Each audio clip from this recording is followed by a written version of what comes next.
ప్రపంచవ్యాప్తంగా ప్రతి నిమిషం నిరాశ్రయులకు సేవలు అందిస్తున్న ఏకైక సేవా సంస్థ లయన్స్ క్లబ్ అని Lions zone chairman Kodali Umadevi పేర్కొన్నారు. రమణిపేట అడబాల ట్రస్ట్ కార్యాలయంలో లయన్స్ క్లబ్ కాకినాడ శ్రీకారం ఆధ్వర్యంలో క్లబ్ కార్యదర్శి కర్రి వినీతారెడ్డి సౌజన్యంతో ప్రాణాంతక వ్యాధిగ్రస్తులకు నిత్యావసర సరుకులు పంపిణీ జరిగింది. ఈ సందర్భంగా ఆమె మాట్లాడుతూ సేవాభావం ఉన్న వ్యక్తులు అందరూ చేతులు కలిపినప్పుడు పెద్ద స్థాయిలో సేవలు చేసే అవకాశం ఉందని అన్నారు.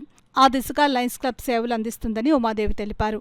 కార్యదర్శి వినీతారెడ్డి మాట్లాడుతూ ఉన్నంతలోనే మన ఖర్చులు తగ్గించుకుని నిరాశ్రయుల అవసరాలను తీర్చగలిగితేనే అంతకు మించిన ధర్మం మరొకటి ఉండదని అన్నారు.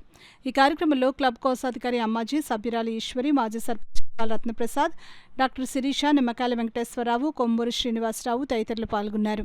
తగినంత సహాయం చేసి ప్రతి నెల వాళ్ళకి గ్రాసరీస్ అందించే కార్యక్రమంలో మేము కూడా పార్టిసిపేట్ చేయడం జరిగింది ఈరోజు. అలాగే వరల్డ్ గర్ల్స్ డే సందర్భంగా ఈరోజు పుస్తకాలు, స్కెచ్ పెన్నులు, క్రేయాన్స్, చాక్లెట్స్ అవి కూడా అందించడం జరిగింది. ప్రతి నెల ఇలాంటి కార్యక్రమాలని ఎన్నో చేపట్టే కడబాల రత్నప్రసాద్ గారికి నా నమస్సుమాంజలు తెలియజేస్తూ మా మెంబర్స్ అందరికీ కూడా ధన్యవాదాలు తెలియజేసుకుంటున్నాను.